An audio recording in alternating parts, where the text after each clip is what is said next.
AP liquor scam కీలక మలుపు జరిగింది. ఇప్పటి వరకు రాష్ట్రానికి చెందిన సిట్ అధికారులు దర్యాప్తు చేశారు.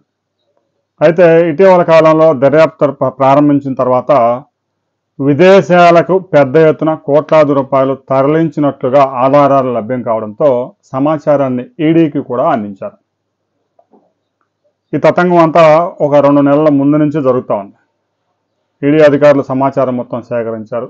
ఈరోజు ఒక్కసారిగా లిక్కర్ స్కామ్లో నిందితుల డొల్ల కంపెనీల అడ్రస్లు ఇచ్చినటువంటి కార్యాలయం మీద దాడి చేశారు. హైదరాబాద్లో, బెంగళూరులో, చెన్నైలో, ముంబైలో, కోల్కతాలో, విశాఖపట్నంలో ఒకేసారి 6 ప్రాంతాల్లో దాడులు జరుగుతూ ఉన్నాయి. దాదాపుగా 120 మంది ఈడీ అధికారులు ఈ దాడుల్లో పాల్గొన్నారు. ఇప్పటికే లిక్కర్ స్కామ్లో 12 మంది అరెస్ట్ అయ్యారు, 3 బెయిల్ పొందారు. వైసీపీ ఎంపీ మిథున్ రెడ్డి, చెవిరెడ్డి, కృష్ణమోహన్ రెడ్డి, ధనంజయ రెడ్డి, గోవిందప్ప బాలాజీ, రాజ్ కసిరెడ్డి, వెంకటేష్ నాయుడు మరికొంతమంది కూడా అరెస్ట్ అయ్యి జైలుకి వెళ్ళారు. 3 బెయిల్ సంపాదించుకున్నారు. ఇక 3,500 కోట్ల రూపాయల స్కామ్ జరిగింది. పెద్ద ఎత్తున నిధులు విదేశాలకు తరలించారు. లిక్కర్ స్కామ్లో వచ్చిన డబ్బుని హైదరాబాద్ తీసుకెళ్ళి హైదరాబాదులోని జ్యువెలరీ వ్యాపారులకు ఇచ్చి అక్కడ ఇండెంట్ జనరేట్ చేసి 3% జిఎస్టీ చెల్లించి నగలు డెలివరీ తీసుకున్నట్టుగా డబ్బును విదేశాలకి దాదాపుగా 1,000 కోట్ల రూపాయలు తరలించారు. సిట్టు విచారణలో దొరికిన ఆధారాలే 3,500 కోట్లు.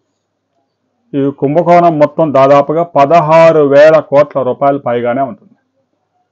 సిట్ అధికారులు చెబుతుంది కేవలం ఆధారాలు లభించిన డబ్బు మాత్రమే. ఈడీ కూడా రంగంలో దిగింది. చార్టర్డ్ అకౌంటెంట్స్తో సహా రంగంలోకి దిగారు.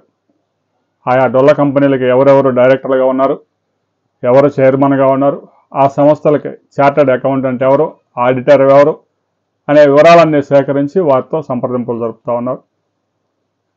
హార్డ్ డిస్కులు స్వాధీనం చేసుకున్నారు, మొబైల్స్ స్వాధీనం చేసుకున్నారు. కీలక సమాచారాన్ని మొత్తాన్ని ఈడీ స్వాధీనం చేసుకుంది.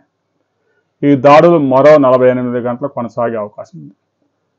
పెద్ద ఎత్తున బుర్కినా ఫాసో అనే ఆఫ్రికా దేశంలో బంగారు గనుల తవ్వకాల్లో చెవిరెడ్డి పెట్టుబడులు పెట్టాడు. జగన్మోహన్ రెడ్డి బినామీగా ఉన్న చెవిరెడ్డి పెద్ద ఎత్తున ఆఫ్రికాకి నిధులు 1,000 కోట్లు తరలించారు. వైఎస్ జగన్మోహన్ రెడ్డి సమీప బంధువు సునీల్ రెడ్డి దుబాయ్లో 100 కోట్ల రూపాయలతో రియల్ ఎస్టేట్ వ్యాపారం ప్రారంభించారు. ఈ విధంగా దేశం మొత్తాన్ని దాటించారు 1,000 కోట్ల రూపాయలు. ఇందుకు సంబంధించి డొల్ల కంపెనీలు క్రియేట్ చేశారు. విశాఖపట్నంలో 5 డొల్ల కంపెనీలు ఇప్పటికే దొరికాయి. హైదరాబాద్ కేంద్రంగా 5 డొల్ల కంపెనీలు పెట్టారు. బెంగళూరు కేంద్రంగా ఒక 25 డొల్ల కంపెనీలు పెట్టారు. ఈ విధంగా 100ల కొద్దీ డొల్ల కంపెనీలు ఏర్పాట్లు చేసి ఆ కంపెనీలు ఇన్వెస్ట్మెంట్లు పెడుతున్నట్టుగా విదేశాలకి డబ్బు అంతా తరలించారు. విదేశాలకి డబ్బు తరలించిన డబ్బు ఎక్కడి నుంచి వచ్చింది అనే దాని మీద ఈడీ ఆరా తీస్తూ ఉంది. గతంలో వీళ్ళెవరు వ్యాపారాలు చేసిన వారు కాదు. ఆ డొల్ల కంపెనీలో చరిత్ర లేదు, వ్యాపారం చేసి లాభాలు సంపాదించిన హిస్టరీ లేదు. ఇన్ని 100,000 కోట్ల రూపాయలు ఎక్కడి నుంచి వచ్చింది అనే దాని మీద ఈడీ ఆధారాల కోసం వెతుకుతూ ఉంది.